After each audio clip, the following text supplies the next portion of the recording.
안녕하세요. 구속사 읽기 이목사입니다. 오늘은 창세기 족보 137페이지 셋에 대하여 함께 은혜를 나누고자 합니다. 셋의 뜻은 대신한 자, 대체, 고정된 자, 기초 혹은 토대. 셋은 아담 이후 130년에 출생하였습니다.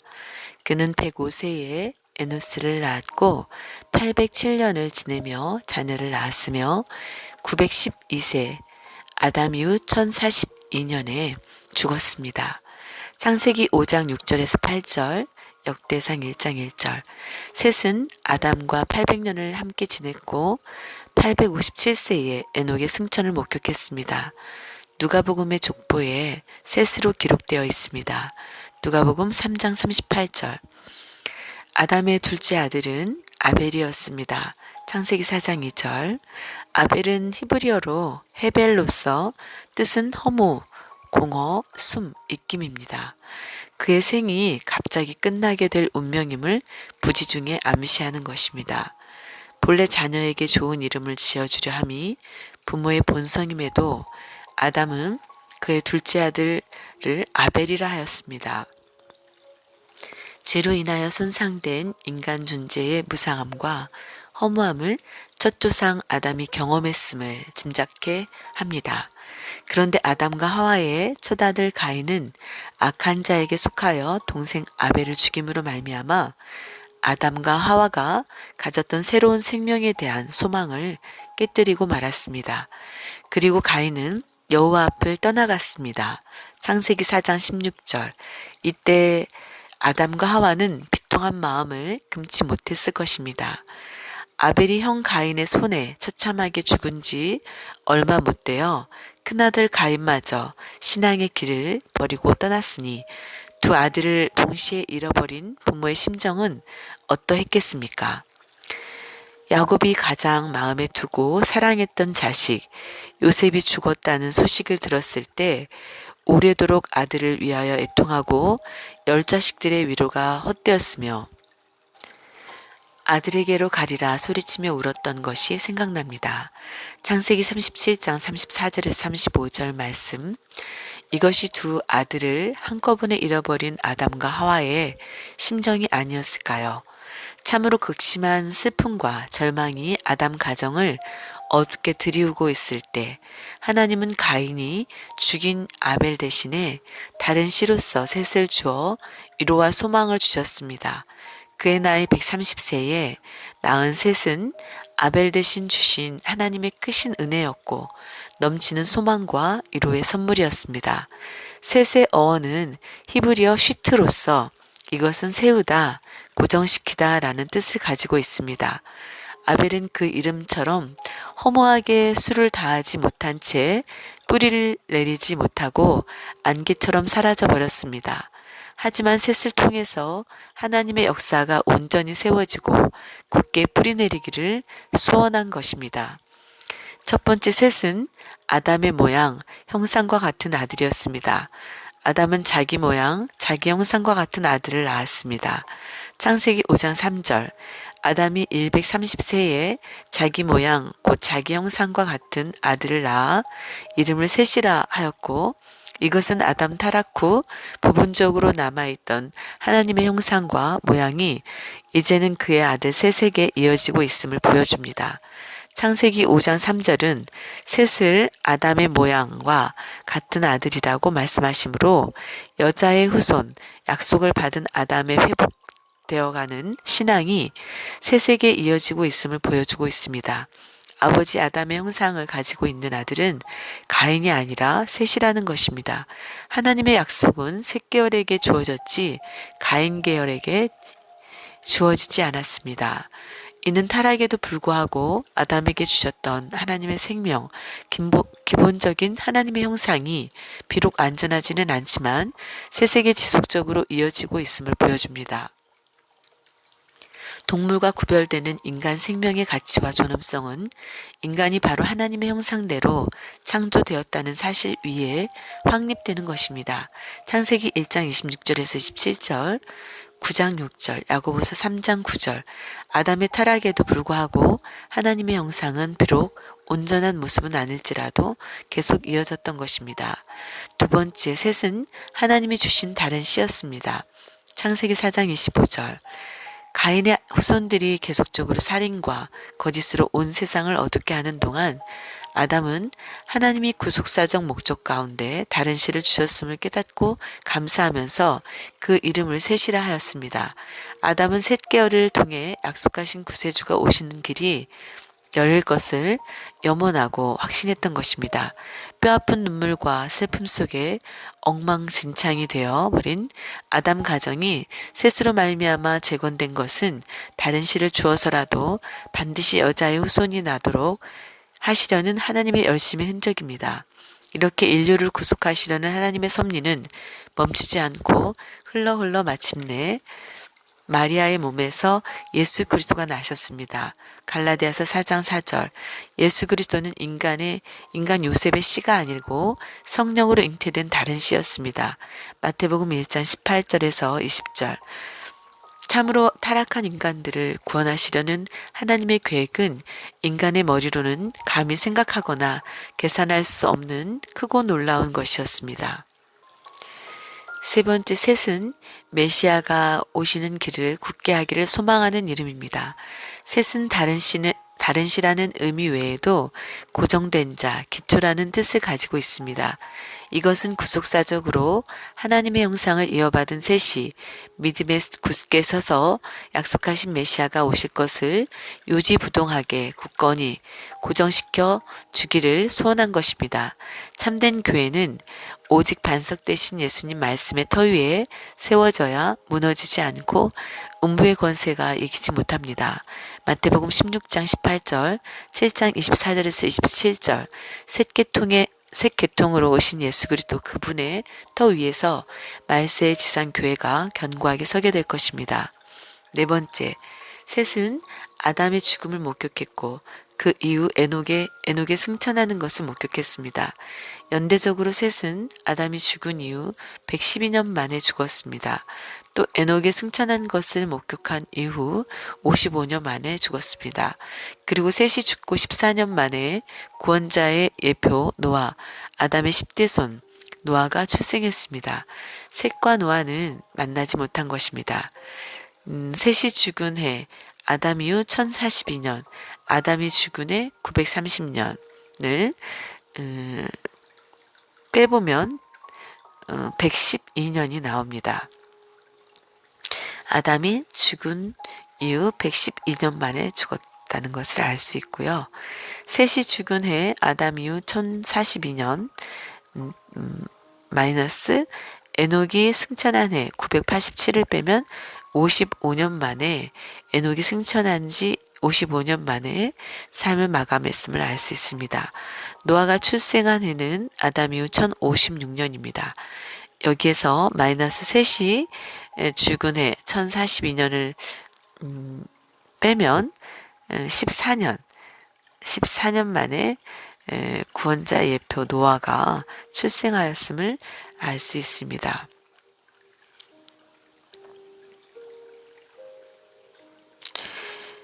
(3대) 에노스 뜻은 아담, 사람, 연약한 사람, 죽을 수밖에 없는 이라는 뜻을 가지고 있습니다. 에노스는 셋이 105세에 낳은 아들 창세기 5장 6절, 역대상 1장 1절로 아담 이후 235년에 출생하였습니다. 에노스는 90세의 계난을 낳고 815년간 자녀를 낳았으며 905세 아담 이후 1140년에 죽었습니다.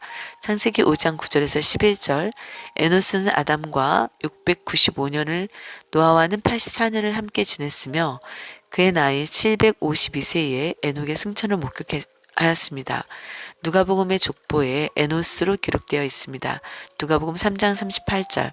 에노스의 어원은 히브리어로 아나시로서 깨지기 쉽다, 약하다 라는 뜻입니다. 에노스는 인간이 전적으로 무력한 존재임을 의미합니다. 참으로 그것은 숙명적인 연약성입니다. 이것은 치료가 거의 불가능한 상태, 에레미야 15장 18절, 미가서 1장 9절, 병들어 고통 가운데 신음하는 죄악된 인류의 한계 상황을 나타냅니다. 에노스의 아버지 셋은 아담 타락 이후 거세게 밀려오는 죄악의 물결로 말미암아 이제 여호와를 찾지 않고서는 죄의 유혹을 도저히 이기며 살 수 없는 무력한 존재임을 절실하게 인식한 것입니다. 그래서 아들의 이름을 그의 신앙 고백을 쫓아 에노스라고 짓게 된 것입니다. 아담과 같이 에노스는 고유명사로 사용될 수도 있고 사람을 가리키는 일반 명사로 사용될 수도 있습니다. 에노스 그 이름은 아담이 타락한 이후 비로소 하나님의 이름을 부르기 시작했던 셋의 입에서 나온 신앙 고백이었습니다. 우리는 그 이름을 통해 당시 시대상을 어느 정도 예측할 수 있습니다. 첫 번째, 에노스 시대의 사람들이 비로소 여호와의 이름을 불렀습니다. 성경은 셋이 자기 아들을 낳고 에노스라고 이름 지은 동기에 대하여 그때 비로소 여호와의 이름을 불렀기 때문이라고 소개하고 있습니다. 창세기 4장 26절, 셋도 아들을 낳고 그 이름을 에노스라 하였으며 그때 사람들이 비로소 여호와의 이름을 불렀더라.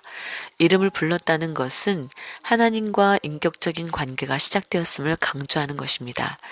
인간관계에서도 서로 직함이나 계급으로 부르지 않고 직접 이름을 부른다는 것은 그만큼 그 둘이 친숙하고 가까운 사이임을 의미합니다.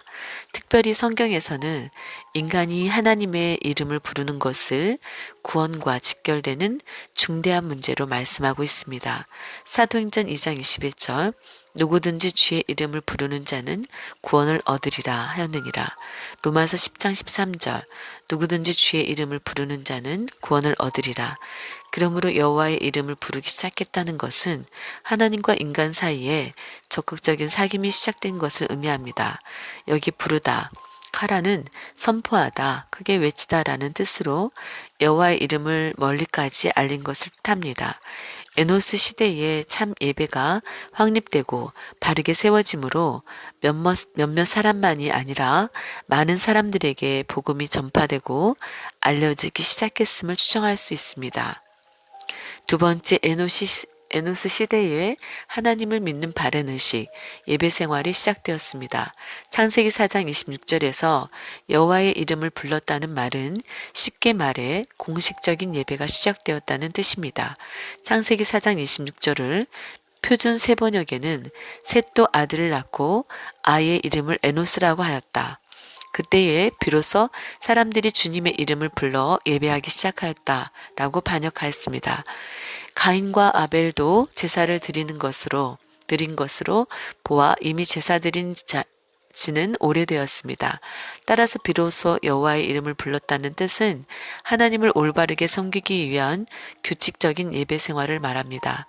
신학자들은 에노스 시대에 대하여 하나님의 임재를 갈망하는 예배의 근본 정신과 자세가 확립된 때라고 말하고 있습니다.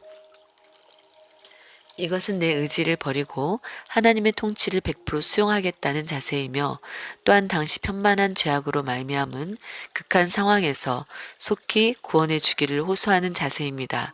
가인의 후손들이 교만하여 스스로의 힘으로 모든 것을 해결하려 하고 세속 문화에 심취해 있을 때 경건한 셋의 후손들은 하나님 앞에 겸손히 나아가 그분과 교제하는 예배 생활을 세워나갔습니다. 세 번째, 에노스는 스스로 구원하기에 무능하고 나약한 전 인류를 예표합니다.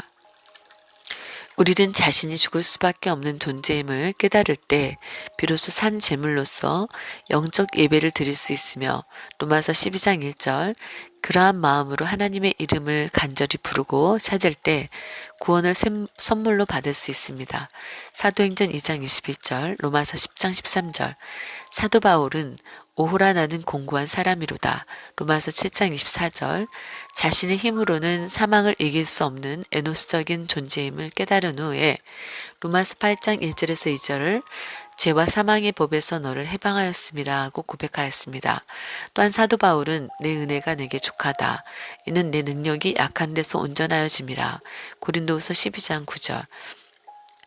음성을 듣고 도리어 자신의 약함을 크게 기뻐하고 그 약한 것들을 자랑하겠다고 하였습니다. 고린도후서 12장 9절. 하반절.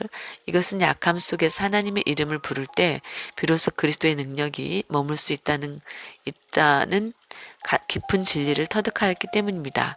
연약한 사람이라는 에노스 그 이름의 뜻처럼 인간들은 아주 약하여 날마다 시험과 유혹에 빠지기 쉬우며 언제든지 죄에 대해서 꼼짝 못하는 무능력한 존재입니다. 죄 가운데서 필경은 죽을 수밖에 없는 존재입니다. 이에 에노스 시대의 경건한 사람들은 하나님의 이름을 찾고 부르짖는 일, 곧 예배드리는 일에 전심전력을 다하였으며 인간은 죄와 사망의 짐에 눌려 있는 연약한 존재임을 온몸으로 고백하였습니다. 오직 여자의 후손이 오시기 전까지는 인간 스스로는 자기를 구원할 수 없는 무력한 존재임을 고백한 것입니다. 오늘날도 자신이 에노스임을 고백하며 진심으로 하나님의 통치를 기다리는 자들, 그들을 통한 참 예배의 부흥이 간절히 요청되고 있습니다. 4대 계난, 뜻밖의 얻은 아들 광대한 소유. 게나는 에노스가 90세에 낳은 아들로 역대상 1장 1절에서 2절 아담 이후 325년에 출생하였습니다. 게나는 70세에 마할랄레를 낳고 840년을 지내며 자녀를 낳았으며 910세 아담 이후 1235년에 죽었습니다. 창세기 5장 12절에서 14절 게나는 아담과 605년을 노아와 179년을 함께 지냈고 그의 나이 662세에 에녹의 승천을 목격하였습니다. 누가복음의 족보에 가인 안으로 기록되어 있습니다. 누가복음 3장 37절 게난의 어원은 히브리어로 카난으로서 이것은 둥지를 만들다 보금자리를 마련하다는 뜻입니다. 인간의 연약성과 무능함을 깨달은 세세 후예들은 에노스 때에 이르러 참다운 회개와 더불어 여호와의 이름을 부르면서 신앙 부흥 운동을 시작하였습니다. 그리고 그의 아들 게난 때에 드디어 신앙의 둥지를 틀고 보금자리가 마련되어 신앙의 정립이 이루어졌음이 게난의 이름 속에 암시되어 있습니다. 첫 번째 게난은 뜻밖의 긍휼을 얻었다는 의미입니다. 아마도 게난은 하나님의 섭리 가운데 뜻밖의 얻은 큰 선물로서 큰 기쁨의 아들이었던 것 같습니다. 하나님은 우리 인생들을 긍휼히 여기시고 예수 그리스도라는 큰 선물을 주셨습니다. 왜 예수 그리스도가 인류에게 뜻밖의 선물입니까? 첫째, 그 구속의 사랑과 은총이 너무 크고 너무 높고 너무 깊어서 인간 편에서는 뜻밖의 일입니다. 그 선물은 누구나 받을 수 있고 받는 자에게 두려움이 아니고 기쁨의 선물입니다. 둘째, 우리에게 구원받을 만한 어떤 요소가 없기 때문에 뜻밖의 일입니다. 무슨 자경이나 친분이 있어서 주신 것이 아니고 전적인 은혜입니다. 참으로 우리가 받은 구원은 뜻밖의 얻은 기쁨의 선물, 영광의 선물, 가장 큰 선물입니다. 에베소서 2장 8절에서 9절 너희가 그 은혜를 인하여 믿음으로 말미암아 구원을 얻었나니 이것이 너희에게서 난 것이 아니요 하나님의 선물이라 행위에서 난 것이 아니니 이는 누구든지 자랑치 못하게 함이니라. 동정녀 마리아에게 예수의 성령 잉태가 그러했습니다. 뜻밖의 은혜로 주신 선물이었으니 예수님의 성령 잉태는 마리아에게 최고의 축복이었습니다. 누가복음 1장 28절에서 30절 그에게 들어가 가로되 은혜를 받은 자여 평안할지어다 주께서 너와 함께 하시도다 하니 처녀가 그 말을 듣고 놀라 이런 인사가 어찌 함인고 생각함에 천사가 일러 가로되 마리아여 무서워 말라 내가 하나님께 은혜를 얻었느니라. 밤에 양을 지키던 목자들에게 전해진 갑작스런 예수 탄생 소식은 큰 기쁨의 좋은 소식이었습니다. 누가복음 2장 10절 예수 그리스도는 구속사의 섭리를 따라 때가 참에 오신 분으로 갈라디아서 4장 4절 아무런 소망이 없는 죄인들에게는 뜻밖의 선물이요 복음이 아닐 수 없습니다. 요한복음 1장 14절 16절 3장 16절 로마서 5장 15절 고린도후서 9장 15절 두 번째 게나는 광대한 소유를 의미합니다. 에노스는 뜻밖의 얻은 게난을 통해서 신앙의 영역이 확장되고 나아가 에덴에서 가졌던 통치권이 회복되기를 갈망했던 것이 같습니다. 광대한 소유라 함은 타락 이후 잃어버린 창조 역사의 회복, 누가복음 4장 5절에서 7절, 마태복음 4장 9절, 만물에 대한 소유권, 통치권 회복을 소망하면서 지은 이름인 것 같습니다. 창세기 1장 28절, 2장 15절, 19절 이를 볼 때 구속사적으로 개나는 예수님이 전 인류를 구원하시기 위해 기쁘고 좋은 소식으로 이 땅에 오셔서 만유를 완전히 회복하실 일에 대한 예표적 이름입니다. 그들의 고백을 통해서 볼 때 셋의 후손들이 이전보다 더욱 크신 하나님, 즉 거대한 우주 만물의 주인이신 창조주를 믿는 그 믿음의 지경이 크게 넓어졌음을 추정할 수 있습니다. 오늘 우리도 땅을 정복하라는 하나님의 명령, 창세기 1장 28절과 너희는 가서 모든 족속으로 제자를 삼아 라는 예수 그리스도의 명령, 마태복음 28장 18절에서 20절을 따라 복음으로 세상을 정복하여 이 땅을 하나님의 광대한 소유로 만들어 가야 할 것입니다.